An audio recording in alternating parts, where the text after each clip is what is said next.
It exists. Went to Costco because I saw this on, I don't know, TikTok, Facebook, Instagram, something like that. But you can go and you can ask the butcher behind the glass if they have a tube of 90-10 lean ground beef. Sure enough, they do. That is amazing. And it's actually 30 cents a pound cheaper than the 88.12 that they carry outside of the deli there that you can just grab and go.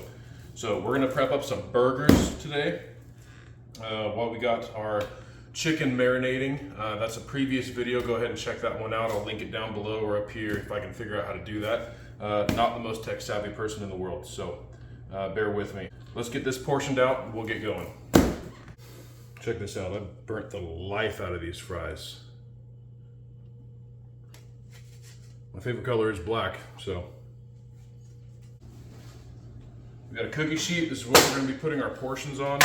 Got our food scale. Got our cutting block. That's what we're gonna be using to cut this on so we don't get crap all over our counter.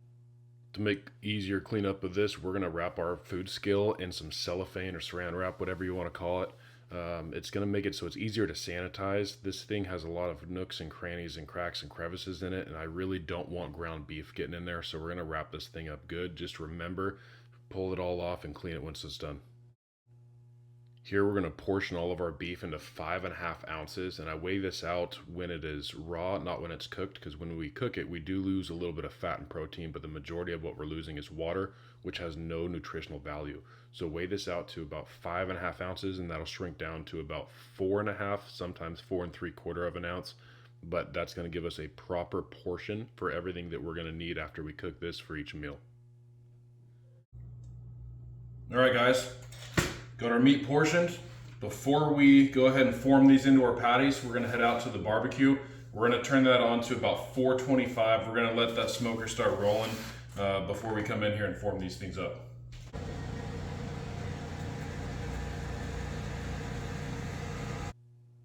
As I'm forming these patties, I'm gonna keep them about 1/2 inch thick, and I'm not gonna use a form to make these. I'm just gonna press them in my hand. You're gonna see these little bumps and edges. These get super crispy once they're on the grill. Make for a great profile change in the texture and the flavor.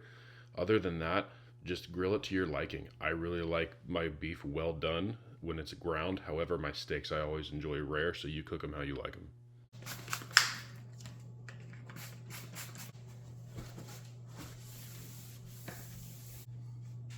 Go along with our burgers, we're gonna make some sweet potato fries in the air fryer. Little fun fact for you guys. Sweet potatoes aren't even potatoes. They're not even in the potato family. Potatoes are tubers. Sweet potatoes are just roots that are really saturated with water and sugar to feed the rest of the plant. Bet you didn't know that. While we're prepping these sweet potatoes, you just want to make them French fry sized. If you like them thicker and fluffy, go ahead and do it like that. If you like them thin and crispy, go ahead and do that too. After you get your potatoes prepped up, we're going to throw these things into a bowl, and we're going to hit it with some nonstick cooking spray, some salt, some pepper, and some paprika. That is all we're going to do to these potatoes. If you want to add anything else, please go for it. They do taste really good with some spice on them, like some red pepper flake or some cayenne pepper. However, my wife's going to be eating these, and she doesn't really like that all the time with her sweet potatoes. Sweet potatoes, chopped, seasoned. Throw them on our air frying sheets. The grill's preheated. Let's go throw these burgers on there. While these things are cooking up, we're gonna make some red onions that are pickled with some jalapeno and some dill. They're gonna go delicious with these burgers. Let's put these on, then we'll get started. I was gonna bring you outside with me to throw those burgers on the grill, but my neighbor's dogs are straight from the depths of hell and they have no control over them whatsoever. So instead of listening to them bark for 5 minutes while I put those burgers on the grill, I'll just show you what I did. Caramelized onion butter from Kinder's. Hopefully that focused in. Put this on your burger, both sides, throw them on the grill, and we're gonna let those things cook through. These onions made me cry harder than the movie End of Watch. I'm not crying, you're crying. Into the pot, we need 3 cups white vinegar, 3 cups water, about 1.5 tablespoons salt. About a tablespoon of peppercorns.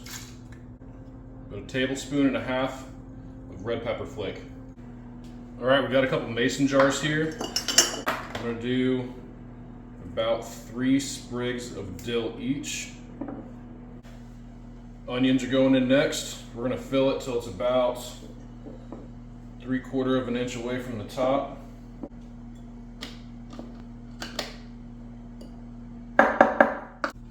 Our brine is boiled. Let's go in with a couple scoops. Okay, these are done. Let's throw some lids and some rings on them. Just slightly finger tight. We're gonna throw those in the fridge, let them sit for 3 to 5 days. Do this ahead of time, unlike me. Side note, these are the buns. Better Goods keto-friendly hamburger buns. Macros are great, taste like trash. Find something different, they're not good. Thank you guys so much for watching my 3rd video. Gonna get better as time goes on, so I appreciate you bearing with me. Please comment, like, subscribe, do whatever you need to do. If you didn't like this video, let me know how much you hated it down below. Totally cool with that too.